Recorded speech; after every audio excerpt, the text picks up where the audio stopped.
A warm welcome to all of you to the 7th Lavu Venkateswarlu Endowment Lecture sponsored by Sri Justice Lavu Garu, the former judge of the Supreme Court of India. We are profoundly grateful and thankful to Sri Lavu Garu for awarding the annual Endowment Lecture in the sacred memory of his beloved father. Now I earnestly request our Principal Sir and the President of our today's 7th Lavu Venkateswarlu Endowment Lecture to preside over the function. Thank you one and all.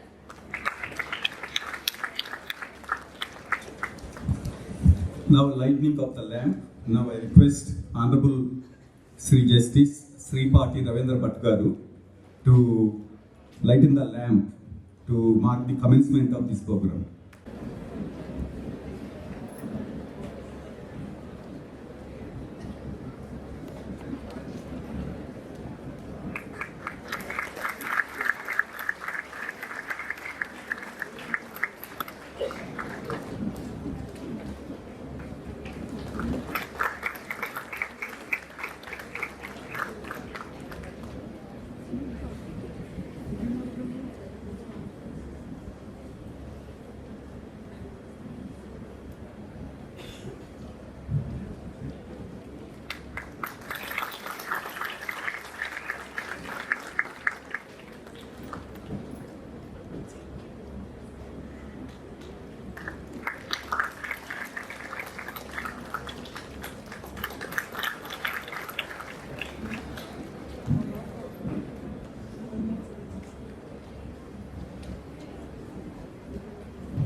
Now, I request K. Niharika to present life sketch of late Lavu Venkateswarlu.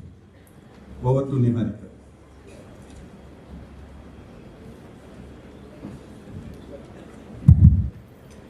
Good evening, everyone. I'm K. Niharika, studying first year BA LLB in Srimati Velgapudi Durgamba, Siddhartha Law College. And I feel extremely honored and privileged the life sketch of Sri Lavu Venkateswarlu Garu. Sri Lavu Venkateswarlu Garu was born in an agricultural family to Sri Lavu Subbai Garu and Srimati Rangama Garu on 27th November 1937 at Pedanandipadu, Guntur district. Sri Lavu Venkateswarlu Garu had his primary and secondary education at Pedanandipadu Board School. Later, Sri Lavu Venkateswarlu Garu did his PUC in Hindu College, Guntur. Sir had innate talent and dexterity in sports. Sir was trained in volleyball by a re-owned Indian coach, Sri C.H. Buchi Ramaya Garu, at the given point of time. Sri Lavu Venkateswarlu Garu and his team participated in All India College volleyball competitions held at Loyola College, Chennai during his intermediate study and won the first prize. Sri Lavu Venkateswarlu Garu had shown keen interest, enthusiasm and remarkable commitment in motivating and training youngsters to participate in the volleyball tournaments. Sir also took initiative to form and establish youth association in his village Pedanandipadu, and of which he served as the secretary thrice. Sir also started a small library in his village for spread and diffusion of knowledge. Later, Sri Lavu Venkateswarlu Garu started his career as an entrepreneur and contractor. The social and public-spirited activities undertaken by Sri Lavu Venkateswarlu Garu has inspired Honorable Sri Justice Lavu Garu to adopt his native village, Pedanandipadu, with an unflinching dedication and commitment to make it as a model village and with a great thrust on the development of human resources. Thank you. Honorable Sri Party Justice Sri Ravindra Bhatt Garu, former Judge, Supreme Court of India. Honorable Sri Justice G. Ramakrishna Prasad Garu, Judge, AP High Court. Our beloved President of the Siddhartha Academy, Malini Rajiv Garu. Our beloved Secretary, Paladugu Lakshman Rao Garu. Our college convener, Parvatneni Prabhas Garu. Esteemed members of the management, Principal of Siddhartha Deemed College, and Pro Chancellor Garu, and other members, and distinguished faculty, dear student friends. You are quite familiar that today is the 7th endowment lecture of Sri Lavu Venkateswarlu Garu, which is instituted by Sri Lavu Nageswarlu Garu, former Judge, Supreme Court, by generously donating a substantial amount in the fond and sacred memory of his father. In fact, Honorable Sri Justice Lavu Nageswarlu Garu has instituted this annual endowment lecture for the benefit of legal fraternity, apart from instituting 2 gold medals in every academic year for those students who have secured highest marks in constitutional law and administrative law. Though you are quite aware of about Siddhartha Academy and its human service in making Vijayawada a hub of educational excellence. However, for the benefit of our chief guest, Honorable Sri Justice Sri Party Ravindra Bhatt Garu, I would like to make a few words very briefly. Sir, Siddhartha Academy is running a chain of institutions from kindergarten to post-graduation, including a university. In fact, our college was established in the year 1987, and this is one of the premier law colleges in the state of Andhra Pradesh, and this is the only college having permanent affiliation from the Bar Council of India. Sir, this is the 7th endowment lecture. The first endowment lecture was delivered by Honorable Sri Justice Chalameswara Garu. The second endowment lecture was delivered by Honorable Sri Justice V. Ramasubramanian Garu. The third endowment lecture was delivered by the then in-charge Chief Justice of AP High Court, C. Praveen Kumar Garu. The fourth endowment lecture was delivered by the then Chief Justice of AP High Court, presently the Judge of the Supreme Court, Honorable Sri Justice Jitendra Maheshwari Garu. And the fifth endowment lecture was delivered by the then Chief Justice of the Supreme Court, N.V. Ramana Garu. And the sixth endowment lecture was delivered by our distinguished chief guest, Sri G. Ramakrishna Prasad Garu. And this seventh endowment lecture will be delivered by Honorable Sri Justice Sri Party Ravindra Bhatt Garu. And most of you may not be knowing about the Honorable Sri Justice Sri Party Ravindra Garu. Honorable Sri Justice Sri Party Ravindra Garu is known for his courage of conviction. And while he was the judge of Delhi High Court, he delivered a very trend-setting and landmark judgment saying that the office of Chief Justice of India would be subject to the purview of the Right to Information Act. While he was the judge of the Delhi High Court. And this judgment was subsequently upheld by 5-judge constitutional bench of the Supreme Court. So there is a saying that judges endowed with courage of conviction and fortitude are a rarity. And Honorable Sri Justice Sri Party Ravindra Garu belongs to such a kind of judges endowed with indomitable will and courage. And in fact, Honorable Sri Justice Ravindra Bhatt Garu, during his stint of 4 years at the Supreme Court, had authored 142 judgments. 142 judgments.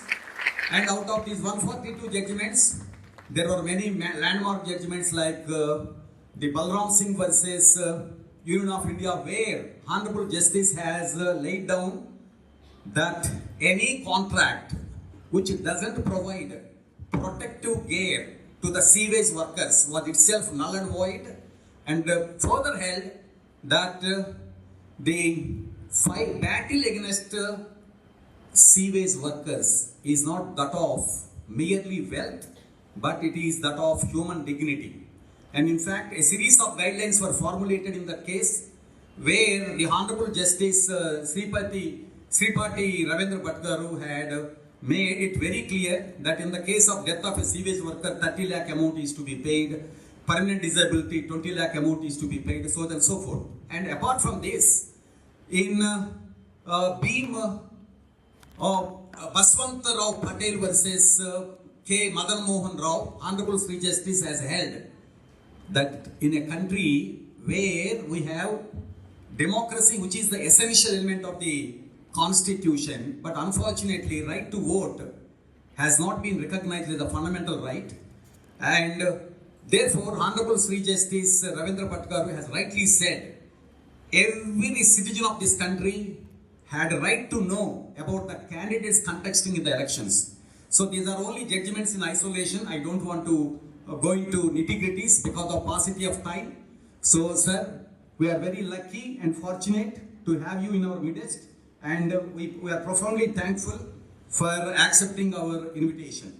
So now I request Honorable Sri Justice Ramakrishna Prasad Garu to deliver his message. Sir, over to you.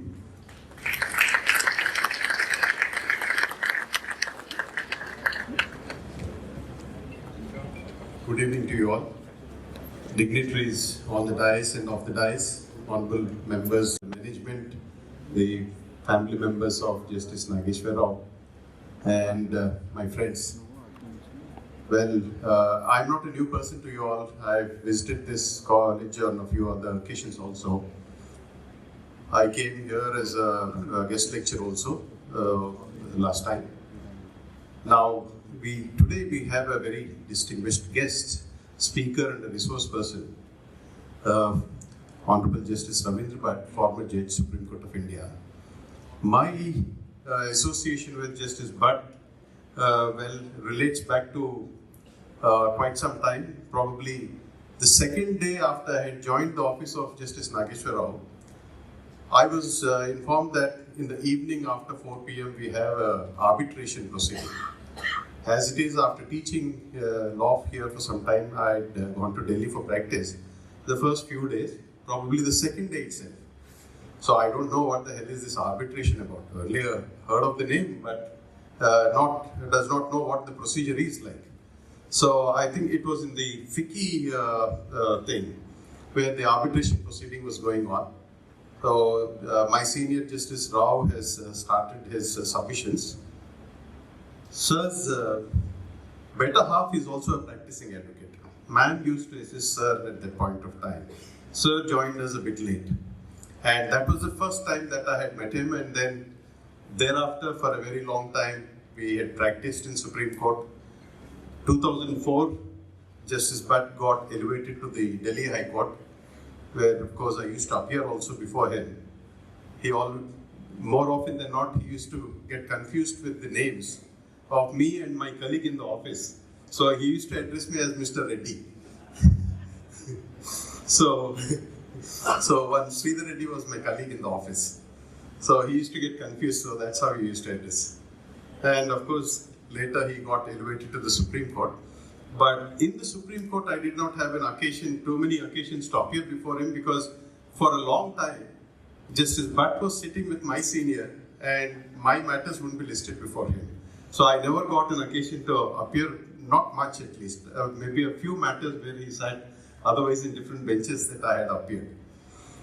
Now being a judge in the Delhi High Court and the Supreme Court, Justice Bhatt had delivered such landmark judgments going to the very root fundamentals of our society, the basic tenets, the culture that we all subscribe to in India. All the judgments touch upon very deeply. And say, for example, he was the one who had authored the judgment sitting on his behalf, as well as Justice Hema Kohli, in the gender neutralization, that is with regard to the gay marriages. So he had written a judgment on his behalf, as well as Justice Hema Kohli and Justice Narasimha. The three judges, this formed the majority opinion in that. So this is one of the path-breaking judgment which we were, even just now while coming in the car, we were just discussing, as to how the future of the country is to be laid. And things which are there in the society as a malady and all, they are not to be legalized or licensed, but they should be just left alone. We have to just ignore them and we just left alone rather than legalizing or giving that kind of license to such things. Now, as I will just set today's topic into a little motion. Constitution in the evolving India. India is emerging. From 1947 to today, as what we see, people who were dying out of starvation, from there onwards, the world has marched ahead in terms of technology, knowledge, in terms of trade, commerce, and so on and so forth. We have the written constitution. The constitution is a basic text. It is just in black and white. But as what people say, that constitution is not a dead letter. It is not a letter which just sleeps, but it is dynamic. The dynamism is not in the letter, but it is in the interpretation that is to be given by the judiciary. It is the way of understanding that a particular society in a particular generation would understand and would find its needs through the constitution. As it is generally said, even with regard to our constitutional framers or our founding fathers, that they don't want to rule from their graves. Say, for example, the American Constitution is a very short constitution. But then, the very same constitution has been there for more than 2 centuries, still serving the needs of the society. Text is the same. So how do you think that a text which is written 200 years ago still serves the contemporaneous society? That is because of the kind of interpretation and, in fact, responsibility that is bestowed upon the courts to interpret the constitution according to the changing times. India is now emerging. In terms of, say, individual things, like we now have a kind of test tube babies, their parentage and so many legal issues keep arising. These are all new challenges which are now emerging. In terms of trade, in terms of privacy, we are now going to be flooded with the artificial intelligence.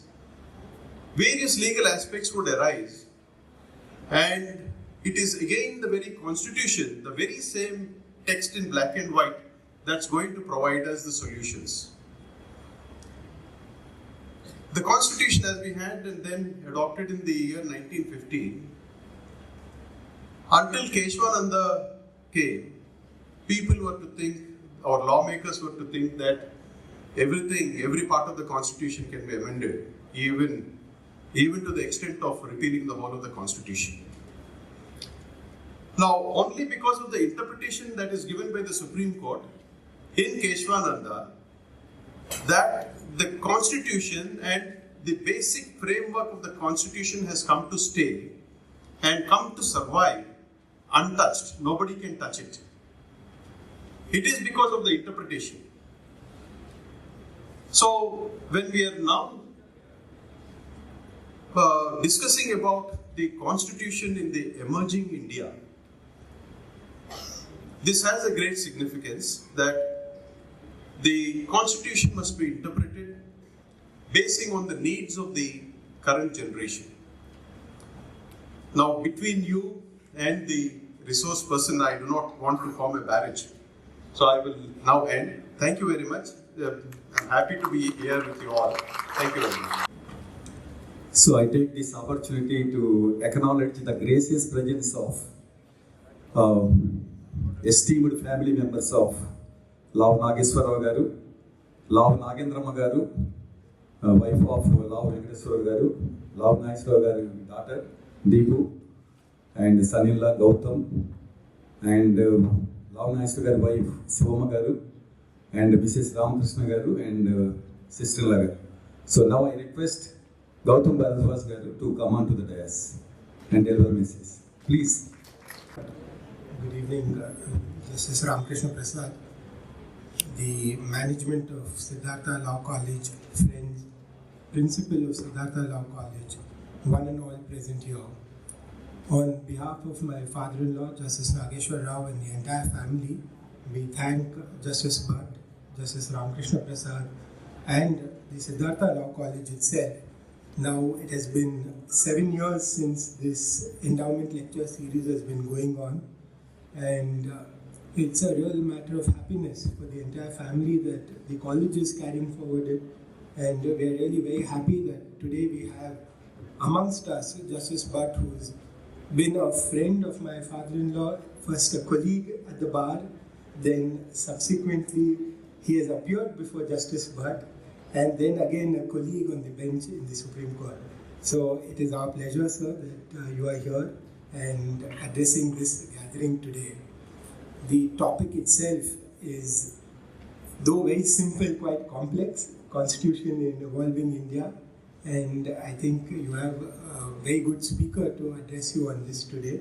So less said by all of us better, and I think it is best the floor is left to Justice Bhatt to deal with this. Thank you on behalf of the family once again. Thank you one and all. Thank you, sir. Now introduction of the chief guest, Honorable Sri Justice Sripati Ravindra Bhatt garu by Ayesha Firdausi, 3/5 BALLB.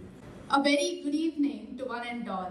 I, Aisha Firdausi of 3/5 BLLB, feel deeply honored to have the privilege of presenting the distinguished profile of Honorable Sri Justice Sripati Ravindra Bhatt garu, former Judge of Supreme Court of India. His Lordship was born on 21st October 1958 and served his early education and received his early education at Kendriya Vidyalaya, Faridabad. Sir pursued BA Honours in English from Hindu College, University of Delhi, and in 1982 graduated with an LLB degree from the Campus Law Centre, Faculty of Law, University of Delhi. In the same year, Sri Justice enrolled with the Bar Council of Delhi and commenced legal practice before the Delhi High Court and the Supreme Court of India. Sir was enrolled as an advocate on record in 1989 and specialized mainly in public law, employment, education, and constitutional dispute. With an illustrious career at the bar, marked by dedication and expertise, his Lordship was elevated as an additional judge of Delhi High Court on 16 July 2004 and was confirmed as a permanent judge on 20th February 2006. Sir's exemplary judicial acumen led to his appointment as the Chief Justice of Rajasthan High Court on 5th May 2019. In recognition of his Lordship's dedication to upholding rule of law, unwavering commitment to justice, and distinguished judicial service, he was elevated to the Supreme Court of India on 23rd September 2019, where Sir rendered notable judgments until retirement on 20th October 2023. We are deeply privileged to have Honorable Sri Justice Shripati Ravindra Bhatt Garu in our midst today. Sir's remarkable contribution to the legal fraternity serve as an enduring source of inspiration to all of us. We extend our sincere gratitude for gracing this occasion with your time and wisdom, sir. Thank you.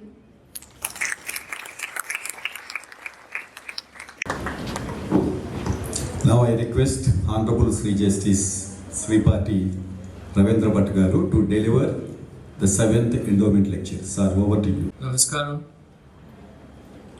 Honorable Justice G. Ramakrishna Prasad, members of the management, Shri M. Rajaiya, President, Shri P. Lakshman Rao, Secretary, Shri Prabhas, Convener, Professor Dr. Chawa Divakar Babu, Principal of the Srimati Velgapudi Durgamba Siddhartha Law College, Srimati Lavu Shivanagendramma, the wife of revered Sri Lavu Venkateswarlu Garu, and the mother of my friend Lavu Nageshwara Rao, Justice Nageshwar Rao Garu, members of the family, members of faculty, distinguished guests, including lawyers, senior lawyers, students, ladies and gentlemen.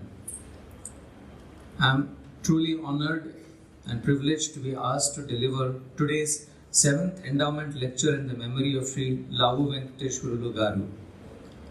Pedanapudi is a very fortunate place, a special place to produce Lavu Venkateswarlu Garu, a pioneer in and activist in sports awareness, as you have heard, promoting volleyball and several other sports, setting up a local club, after which he took to social service and dedicatedly worked for the welfare of the people in Pedanapudi. Pedanapudi is fortunate also for producing such people, and even more fortunate to produce a celebrated freedom fighter who has etched its name in the annals of our freedom struggle, like Parvativeni Viraya Chaudhary, who initiated the boycott of taxes levied by the British rulers.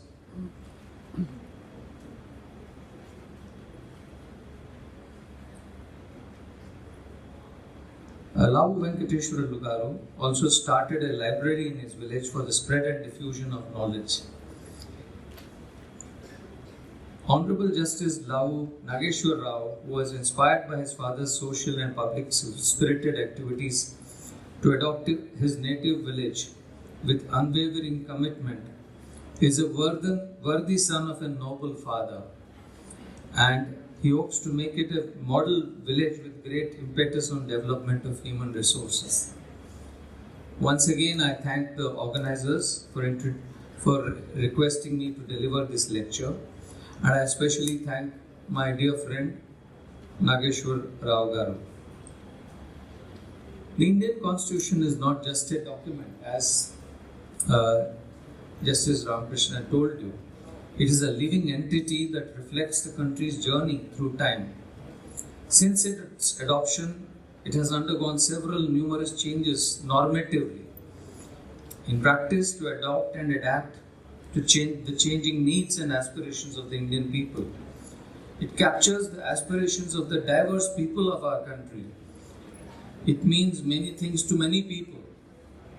It was given birth during tumultuous times when we had newly gained independence and witnessed a horrific carnage that left indelible scars to the succeeding generations of a large section of people. And I speak of the partition of our country. It contains, therefore, certain core principles which undergird it. A participatory electoral system which guarantees universal adult franchise, entrenched liberties which find articulation in Part 3, such as equality, non-discrimination, free speech, free association, freedom of movement, and so on, the right to religion and conscience, and cultural and educational rights. It also outlines a broad federal structure delineating the legislative and administrative fields of the states and the center, a vertical division or separation of powers between the legislative, judicial, and executive branches. But the signature or highlight of our Constitution, which has been referred to as the conscience of the nation, is the directive principles of state policy and the positive obligation of the state to ensure that certain past practices and exploitation in any form is outlawed regardless of who is instrumental. These elements are manifestations of the unique principle of fraternity, which obliges all people to treat each other alike, regardless of ethnic, religion, regional, religious, and other distinctions. It is not my attempt to sketch the journey that the Constitution or the practice of the culture of Constitution has undergone in these 7.5 decades. I only place a context, a broad canvas before you as the brief background for the topic on which I will be speaking. Constitution making, to my mind, is akin to the singularity in space travel, in particle physics. They talk of the singularity moment in the epoch of every nation or society. Constitutions are the basic definition of the character of a country and the structure of its governance. To use Jawaharlal Nehru's simile, it marks a moment which comes but rarely in history, when we step out from the old to new, when an age ends, and when the soul of a nation long suppressed finds utterance. The signing of the Constitution was the climax of turbulent 5 decades, when we struggled to be free from the yoke of the foreign ruler. The freedom we passionately wanted was not just to free ourselves from a colonial and exploitative power. It was a liberty where our society wished for one nation with a common code of governance, of prized and hard-fought liberties to every citizen, of equality, dignity, and fraternity. We should all remember this and rejoice in the moment. With each passing generation, there appears to be a growing distance from what our country was till the middle of the 20th century.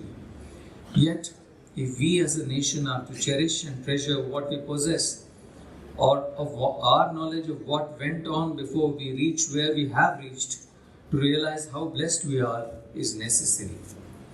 Joseph Story, a brilliant jurist, the youngest judge of the US Supreme Court, he was appointed at the age of 32, speaking about the Constitution, said that it has been reared for immortality, if the work of any man may justly aspire to such a title. It may nevertheless perish in an hour by the folly or corruption or negligence of its only keepers, the people. Republics are created. These are the words which I commend you for your consideration by the virtue, public spirit, and intelligence of the citizens. They fall when the wise are banished from public councils because they dare to be honest, and the profligate are rewarded because they flatter the people in order to betray them. Our Constitution can also be said to be the product of such wise people. It took 165 working days between 9 December 1946 and 26 November 1949 for drafting that document. Initially, the Constituent Assembly had 399 members. After partition, the number was reduced to 299. Ivor Jennings, one of the great jurists, called the Indian Constitution rigid and too lengthy, and he predicted that within no time it would fail. He went on to say that a constitution has to work not only in the environment in which it was drafted, but also centuries later. It therefore must be capable of adaptation to new conditions as they arise. Besides, governments and parliaments are no longer allowed to play the passive role of keeping the ring for competing interests, They have to take an active part in socio-economic development. Every constitutional provision relating to an organization is a fetter upon its action, whether it prescribes its membership or its procedure. The ideas upon which a constitution is based in one generation may be spurned as old-fashioned in the next, and therefore he predicted that our constitution will die in one generation. As I will try to show, this assessment was utterly inaccurate. It is acknowledged that the nature and extent of federal governance of the political system is closely connected with the changing perspectives of socio-economic and political dynamics. How the governing process is institutionalized in the basic document of a country may not be at all consistent with the changes that take place over some periods of time. Changes are bound to occur, as there may be changes in the nature, working, and direction of the political system, the evolution of institutions, challenges posed by rapid industrialization or impact of climate change, new demands, new compulsions, and therefore the political system has to find new ways of responding to these changes. Thomas Jefferson, one of the founding fathers of the American Republic and also an author of the American Constitution, famously said that I am not an advocate for frequent changes in laws and constitutions, but laws and institutions must go hand in hand with the progress of the human mind. As new discoveries are made, new truths discovered, and manners and opinions change with change of circumstances, institutions must advance. We might as well require a man to wear still the coat which fitted him when a boy, as a civilized society, to remain ever under the regimen of their barbarous ancestors. The Indian Constitution is regarded as a symbol of social aspirations, but rather than as a formalized rules for the exercise and control of political power. But it is equally true that the political system which is described in the Constitution seems to be more evolutionary. And that is the theme of my talk today, than revolutionary. Hence the framers added a component of dynamism and modernism by specifying the goals and objectives of the state in the preamble and the directive principles, and by the establishment of the process and instruments necessary for attainment of these goals. Then the Constitution is supposed to be, to what Granville Austin said, a vehicle for social revolution. These should under no circumstances be seen as merely normal aspirations of a civilized society. These thoughts seek to promote for the creation of a modern society and a modern political system through democratic institutions. Taking into account the variety and essential circumstances presenting after independence, the Constitution has tried to effect a curious compromise between contradictory principles. It was drafted and has some deviations and contradictions. These deviations until the mid-60s failed to endanger the stability of the system. After emergence of national political centralization during the mid-60s, some of the explosive issues assumed the proportions of a serious confrontation between ideologically differentiated political forces. Due to these challenges, the Constitution has been able to keep itself in working with a surprising degree of adaptability to changing circumstances. The process of amendment, which takes together the virtues of stability and change, order and progress, is an integral part of our Constitution. When we come to social change, each generation views the same document from different lenses. The Constitution has the potential to offer a fresh perspective and a platform for serious reflection for the citizen, the judge, the legal practitioner, the policy and lawmakers, and entrepreneurs as well. A living constitution, which is what the Constitution India has been described as repeatedly, is expected to adapt to the changing times and contexts, even if it means giving up some of the old doctrines that shaped its original identity. This need or urge for change is addressed through revisiting laws, updating them to meet emerging challenges, calibrating public policies, and whenever needed, modifying or even changing and replacing the existing institutions or entities to address the concerns and deficiencies required to cater to the situations in development. This change is acknowledged and addressed by the judicial system through clarification, overruling of precedents if existing rulings create barriers in the accommodation of new developments. Precedents are not to be overruled lightly, given that legislative bodies may not have changed the governing substantive law. The courts therefore apply a robust and rigorous set of principles to determine whether the injury to public is greater if the existing ruling or decision is allowed to continue, or whether the new principle should be substituted itself, and that may create uncertainty. So this balance is always maintained by the courts. If we compare how constitutions were made, the first thing that comes to my mind is that the battle cry for the American Revolution and the formation of its republic was representation in government. Along came other ideas of individual liberty, equality, and freedoms, such as freedom of speech, freedom to association, and other rights. The idea of an independent judiciary and the idea of separation of powers, propounded by the great French philosopher Montesquieu.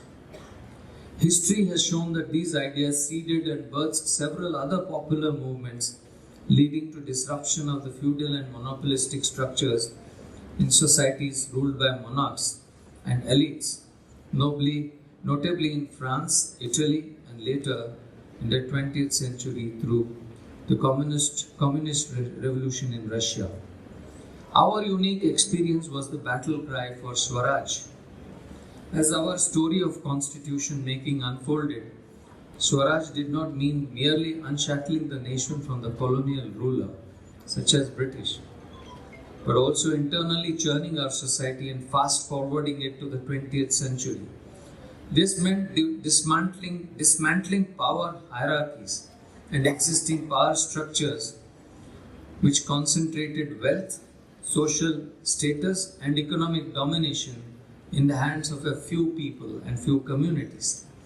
Historically, these groups were either beneficiaries of the British or earlier ruling dispensation, or entrenched in ideas of caste and social groupings, and they continued their dominance in economic, intellectual, and social fields. The most powerful idea which caught the imagination of the people was that the people would be the real rulers, meaning that there would be a popular vote. We introduced universal adult franchise before the other so-called democracies did. The United States did that for the first time in 1965. Many people got to vote in 1965 as a right. We introduced that to our people right from the beginning. A country with a very low literacy rate. At that time, our literacy rate was only 12%. Our policy makers were very innovative. They came up with unique solutions, such as election symbols for parties. The importance of having fundamental rights, particularly to the right to free speech and equality and access to justice, played out and continues to play an ever-widening role in our constitutional journey. Our rich constitutional jurisprudence through the courts of judgment has demonstrated that they have evolved robust doctrines and met with several ongoing challenges in society. In that sense, our constitution is a continuing one, organic in character, and unlike several other laws or constitutions which have been interpreted from a narrow lens. Its provisions are interpreted by courts in a unique document as a charter which has to be given the widest meaning so as to accommodate the aspirations of the evolving society. Our social change and economic transformation has been witnessed by the Constitution without any upheaval.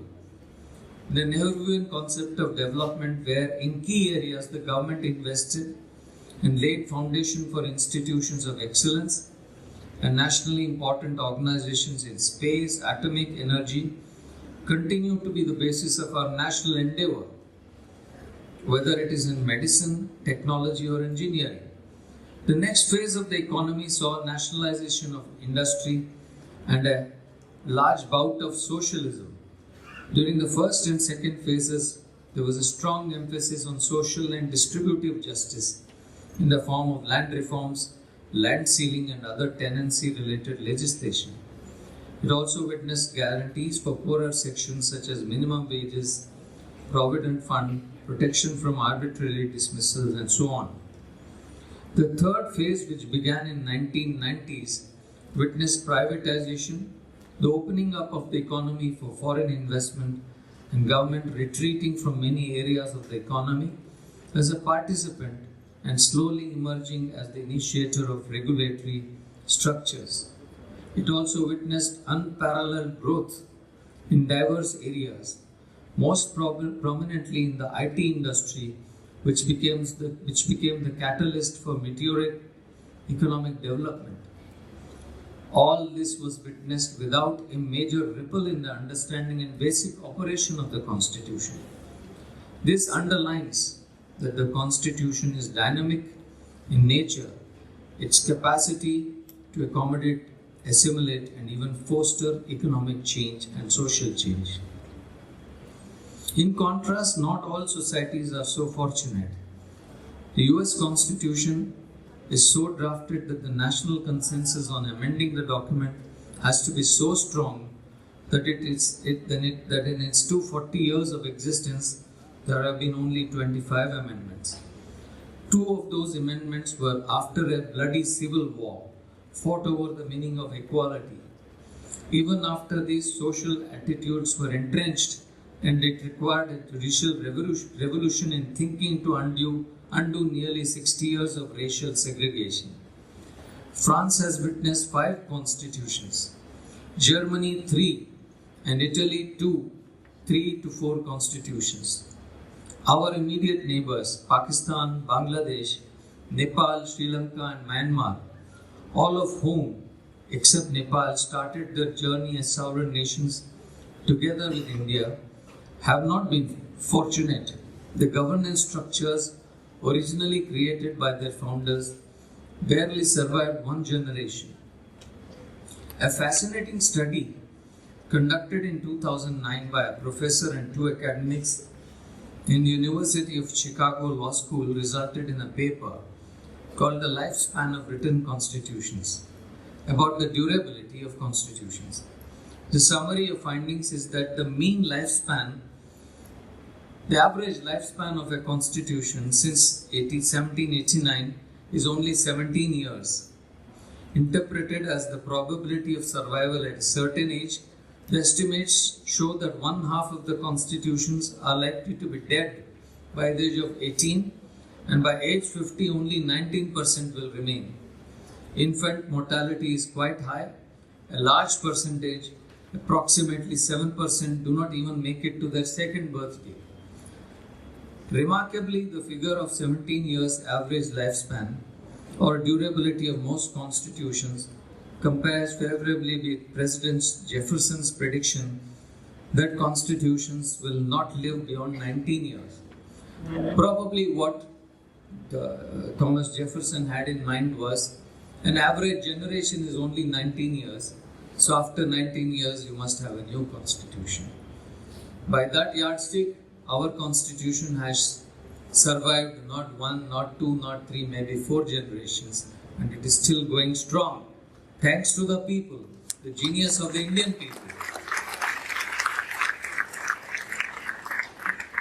When we did gain independence, there was unanimity among all people that the newly free country should not be a truncated nation.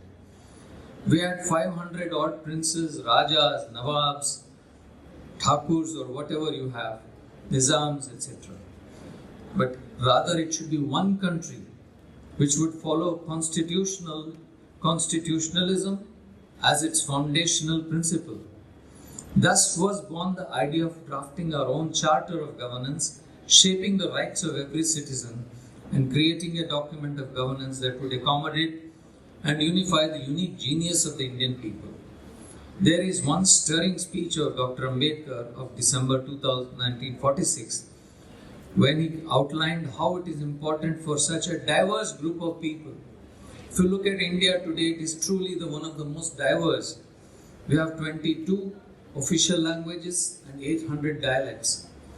We have 29 states, I think now. And we have so many different type of ethnicities, so many cuisines, so many cultures. And yet what binds us is the whole oneness of India, the India that is Bharat, which we are also proud of. It's a creation of the Constitution. So this is what Ambedkar said. Our difficulty is how to make the heterogeneous mass that we have today take a decision in common and march in the cooperative way which leads us to unity. Our difficulty is not with regard to the ultimate. The ultimate is to have one constitution. Our difficulty is with regard to the beginning. Let us leave aside slogans, capitalist, communist. Let us even make a concession to the prejudices of our opponent. Bring them into the same table so that they may willingly join with us in marching upon that road which I said, if we walk long enough, must necessarily lead us to unity.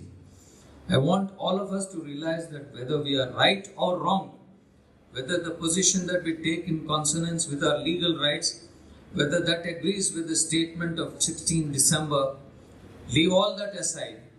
This is too big a question to be treated as a matter of legal rights. Let us not treat the Constitution as a legal document.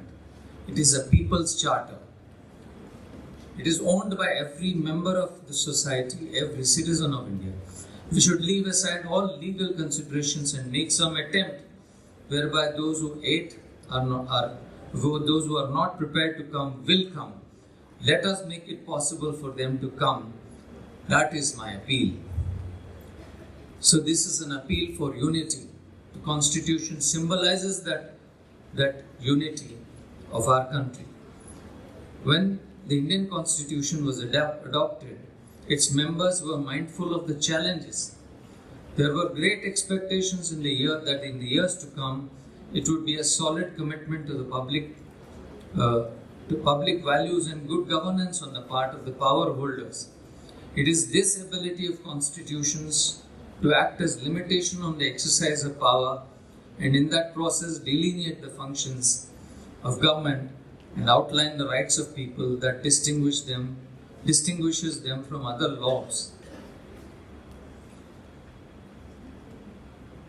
One judge from South Africa said that the Constitution is a basis which is a historic bridge between the past of a deeply divided society.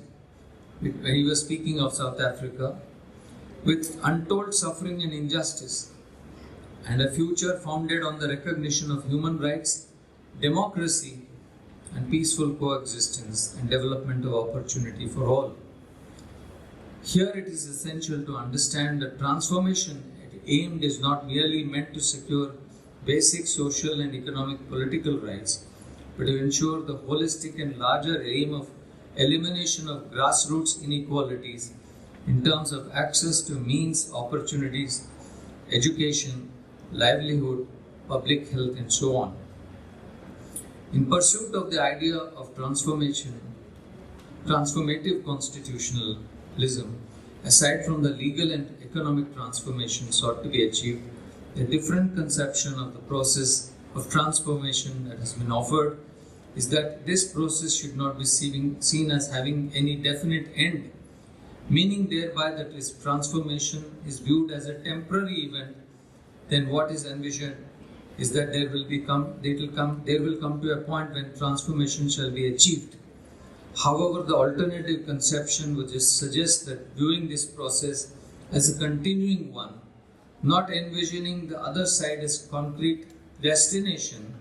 Otherwise, in this vision, there is no longer room for imagining that things could be different and that there might be further opinions and more complex alternatives to the two places between which we have chosen to choose. So it is which actually endures it throughout the ages. The first and obvious method of constitutional change is going through the amending process. The jurisprudence of this country has shown growth. Till 1967, the Supreme Court ruled there were no restrictions in regard to the amending power. For the first time in Sajjan Singh, 2 out of 5 judges of the Supreme Court expressed reservations whether Parliament at all could have the absolute power to amend any part of the Constitution. In Golaknath, few years later, the court ruled by majority that Parliament's power is limited to the extent that it cannot take away any fundamental right under Part 3. This resulted in rigidity. Eventually, the issue was referred and resolved by Keshwananda Bharati, which held that Parliament could exercise its power to amend any part of the Constitution, but not so as to not alter its basic features. Now, this Constitution, which Keshwananda dealt with, had only 25 amendments. But today, after 75 years, we have 103 amendments. Now, if you look at the process of application of Keshwananda, there have been 60 constitutional amendments that were challenged before the courts, and only 7 of them were partly struck down, and mainly on the ground of taking away powers of the judiciary. But the other major amendments, like the Panchayati Raj amendments, or for instance the amendment to the taxation regime, where the GST was brought in and the entire power structure, the federal and central power balance was completely changed with the entry of a new constitutional entity called the GST Council. It has not been challenged, which means there is a high degree of social consensus on these issues that we need change. Aside from this example, the dynamism in constitutional interpretation is illustrated by a number of times when the Supreme Court corrected itself. For instance, we have Indra Sani of 9 judges which overruled Balaji and held that one of the Articles 16.4 is not an exception to Article 16.1. This is because the Constitution has Article 141, which provides that the law declared by the Supreme Court shall be binding on all. Therefore, the court corrected itself and said that the broad power of classification is available and it is not confined to the rule of reservation. When overruling previous judgments, the court applies a test, which is whether the previous ruling, before being pronounced as erroneous, has stood the test of time, what is the compelling need to depart from it, and whether the larger good is served by overruling. The Supreme Court and High Court have time and again corrected the errors, either due to difficulties arising because of judgments or because of new developments which necessitate review of the previous precedent. A second dimension of dynamism are the provisions relating to elections. This illustrates how institutions and provisions of the Constitution evolve dynamically and adapt to the needs of time. This Constitution has ensured one regulation body, the Election Commission, whose members are given a high degree of tenure security. The Chief Election Officer is given the same protection in terms of removal from office as of a Supreme Court judge. Furthermore, it is only one set of laws which regulate elections and spell the rights and obligations of parties and their candidates. The Supreme Court's supplementary role in interpreting provisions, for instance in the Punnaswamy case and arming the Election Commission with overriding powers like the Mahinder Singh Gill case also have played an important role. This supplementary role illustrates the dynamics of constitutional provisions where independent institutions support each other to ensure greater democracy. The role of the Election Commission is not often appreciated and studied by law students. Many of you are not aware that till the mid-90s, voter intimidation and terrorization, rigging and violence during elections was very common. All this stopped because the Election Commission started asserting itself. Its sweeping powers include the right to move personnel, transfer people who seem to be politically motivated, and not look at state governments or central government, but in fact issue directions to the officers to transfer the officers suspected of partisanship, direct movement of paramilitary forces to safeguard and secure election process till counting and announcement of results. Just visualize that in the absence of these provisions and the collaborative approach of the Supreme Court, what could have happened? You are aware of a situation like in 2000 when Bush versus Gore, the US Supreme Court had to decide who was the winner. It was not an election commission, but the Supreme Court decided that one party's nominee, that is Bush, was supported by his brother, the governor of Florida, another Bush, and then the Florida elections was in dispute whether in fact Gore was the winner or Bush was the winner. Naturally, Bush was declared the winner by the secretary who belonged to the same party. And the Supreme Court also decided that Bush won. And of course, it's a fact that 5 of the judges of the Supreme Court belonged originally to the Republican Party and 4 of them did not. So this is how deeply a divided society can produce a very fractured verdict when you don't have a system which is wisely thought of by its makers. It is said that the hallmark of flexibility in governance structures defines the durability. Our 75 years as a constitutional republic have witnessed remarkable changes and what can be truly termed as revolutionary. From the statistical standpoint alone, the parameters of progress are outstanding. The largest number of rail passengers travel in this country. The raising of literacy from 12% in 1947 to 80% in 2024. The average age of citizens, which was only 31% in 1947, and it is now 68 years in 2023. Food grain production in India was 50 metric tons in 19 metric tons in 1947. It increased to 332 million metric tons in 2024. In software and developments in space technology, we are pioneers and we are one of the few top countries engaged in this field. I would argue that if our constitution had been rigid or not adaptable, these spectacular achievements would not have been possible. The changes witnessed by our countrymen have been bewildering. From a controlled agricultural dominated economy, we have marched into the globally competitive world, confident of ourselves, challenging the hegemony of traditional powers. While specificity to the point of needless marks our constitution, it is to be seen as a strength, a testimony to the foresight and wisdom of our founding fathers. Its provisions leave policy makers free to adapt and innovate.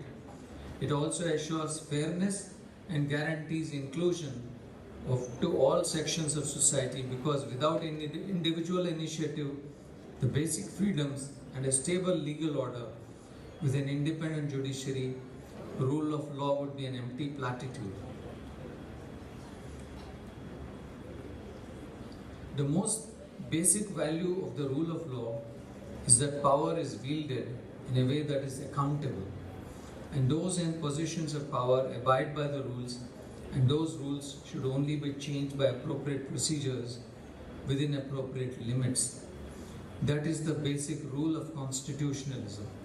One of the most concerning characteristics of private governance is that it is very rarely transparent or predictable, and providers have absolute discretion in the exercise of their power to eject under both contract and property law. The exercise of this power is limited by the market and by emergent social norms, but it is barely limited by law. Today, data and digital reach have redefined power.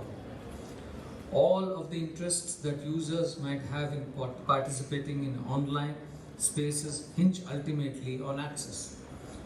Platforms have a legitimate interest in being able to determine membership. Much of the character of shared social spaces has to do with participants who make up the community and who have access to the platform.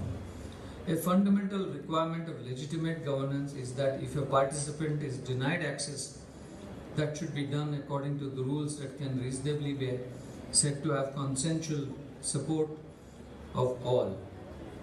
Policies and rules are always imprecisely interpreted and applied. The very use of words to describe these rules means that there will always be a degree of uncertainty, as the great jurist Hart noted. The way that legal systems deal with this uncertainty is to develop procedural safeguards that ensure, as far as practicable, decision makers are impartial and reasons upon which they make decisions are transparent, and that their exercise is curtailed within defined bounds. And if something goes wrong, there are procedures to appeal the decision to an independent body. This is one of the basic tenets of procedural fairness. These requirements of due process are generally accepted as necessary but not sufficient condition for the realization of only the defensible conception of the rule of law. Legal mechanisms that we have for protecting civil and political rights do not translate well to governance by platform and private actors. This, today, more than ever, is an opportunity to set out the constitutional principles that should inform our shared social spaces in the digital age. The values of the rule of law provide a way to conceptualize governance by platforms in constitutional terms. At a minimum, for the system of governance to be legitimate, decisions must be made according to a clear set of well-understood rules in ways that are equal and consistent, with fair opportunities for independent review.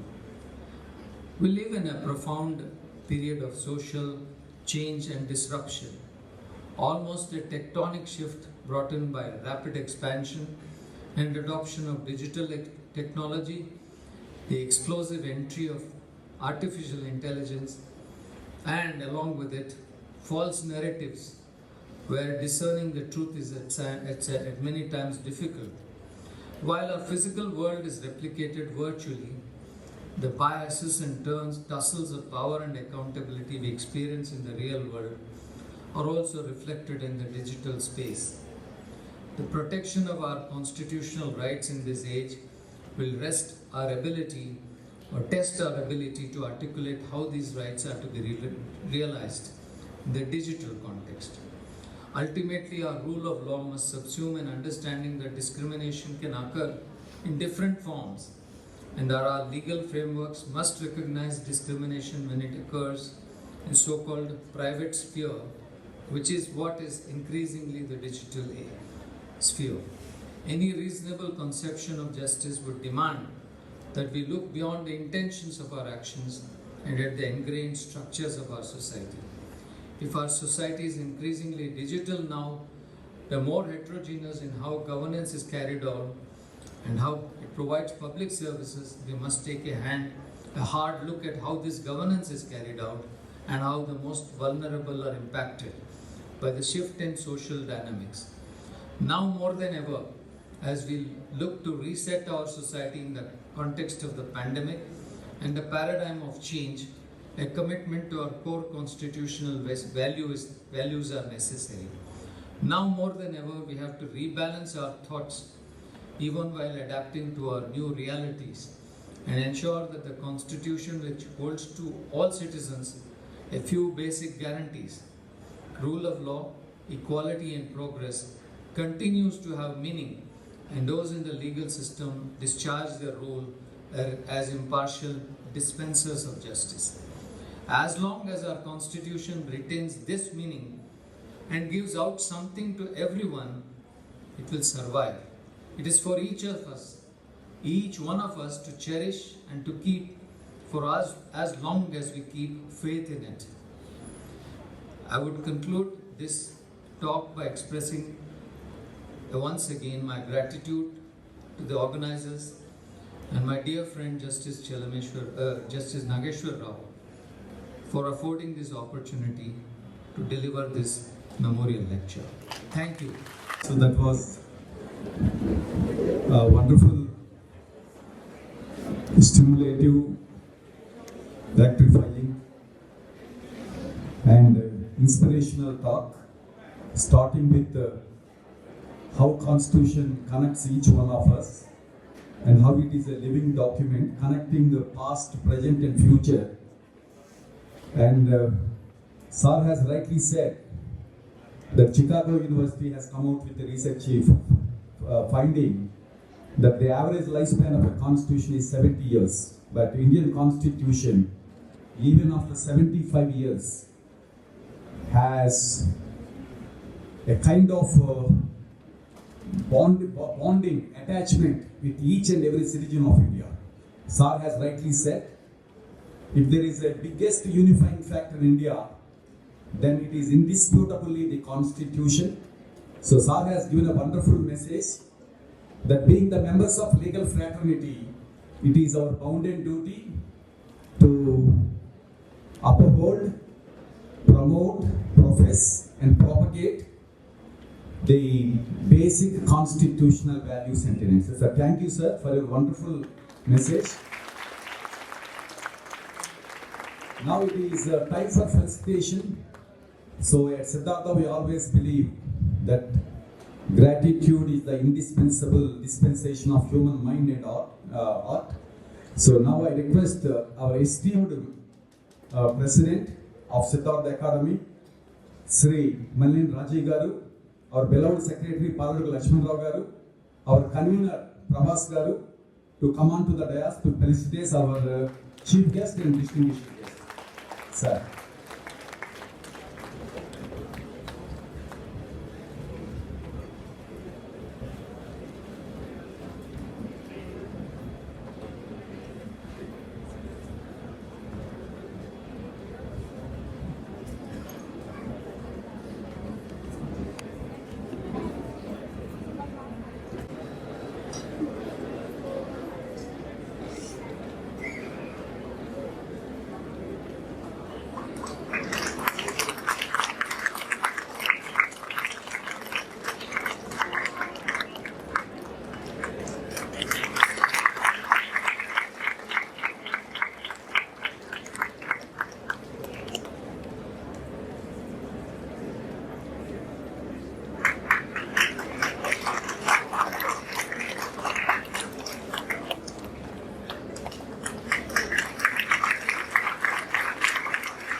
Now I request our President Manlin Raji Garu, our Secretary Lakshmana Garu, our Convener Prabhas Garu, to felicitate our distinguished guest, G. Ramakrishna Prasad Garu.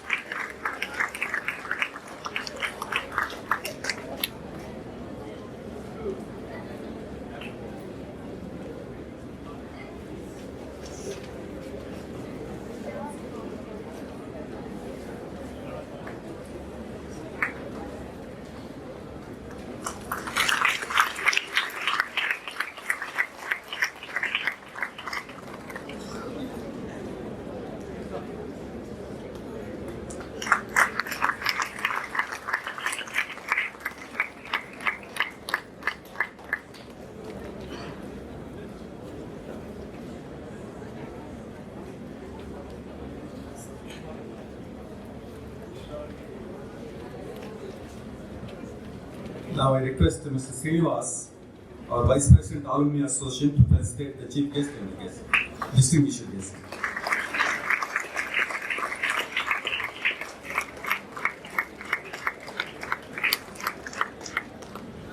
Now I request Gautam Bharadwaj to come onto the dais, please.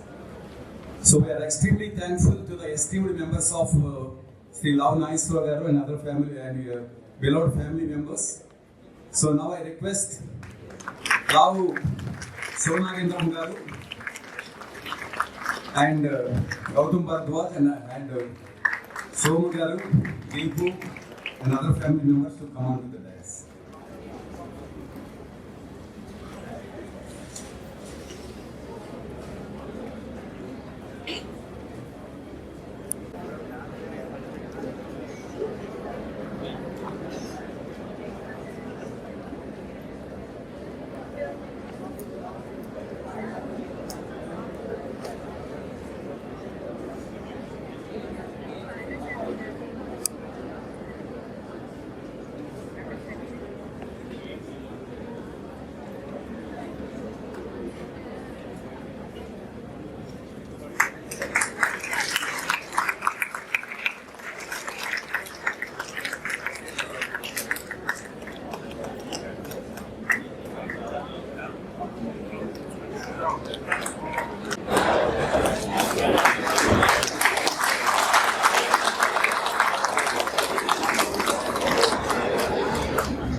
Good evening to all. I am Anasa, studying first year BLLB. Feel honored and privileged to propose our profound thanks and gratitude on account of management, principal, staff, students, and myself. We owe our profound thanks and deep-felt gratitude to Honorable Sri Justice Srimati Ravindra Garu, former Judge of Supreme Court of India, for accepting our invitation to deliver the 7th Sri Lavu Venkateswarlu Garu's Endowment lecture, and further for educating, inspiring and enlightening us on the topic Constitution in the Evolving India. Thank you, sir, for sharing your valuable knowledge on core principles of Constitution, including changes and challenges, amendments, and many more. We owe our profound thanks and deep-felt gratitude to Honorable Sri Justice Ganamneni Ramakrishna Prasad Garu, Judge of AP High Court, for accepting our invitation and gracing the function. Thank you so much, sir, for sharing your insightful knowledge on the interpretation of Constitution. Our heartfelt gratitude and immense thanks are due to Honorable Sri Justice Lavu Nageswara Garu for instituting 2 gold medals and arranging Endowment lecture in fond and sacred memory of his father, Sri Lavu Venkateswarlu Garu, by generously contributing for promoting excellence in legal education and broadening our knowledge on contemporary legal matters, issues, and concerns. We are thankful to the family members of Honorable Sri Justice Lavu Nageswara Garu, including Revered Lavu Venkateswarlu Garu's wife, Nagendrama Garu, and his daughters and son-in-laws.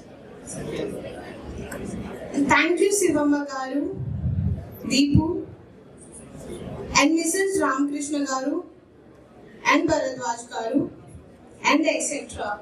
We express our deep sense of gratitude to the members of judiciary and advocates and members of alimony for gracing the occasion. We owe our deep sense of gratitude and profuse thanks to Sri Malanini Rajaya Garu, President of Siddhartha Academy, Sri Paladgu Lakshman Rao Garu, Secretary of Siddhartha Academy, and Sri Parvatini Prabhas Garu, convener of our college, for continuous support, guidance, and encouragement. We express our immense thanks and gratitude to Sri L.K. Mohan Garu, Academic Advisor, and Sri Ramesh Garu, Senior Administrative Officer, for their able guidance and cooperation.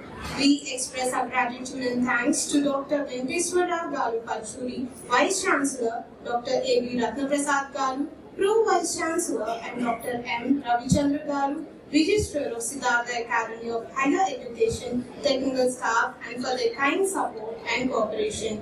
We extend our immense thanks and gratitude to the print and electronic media too. Thank you one and all.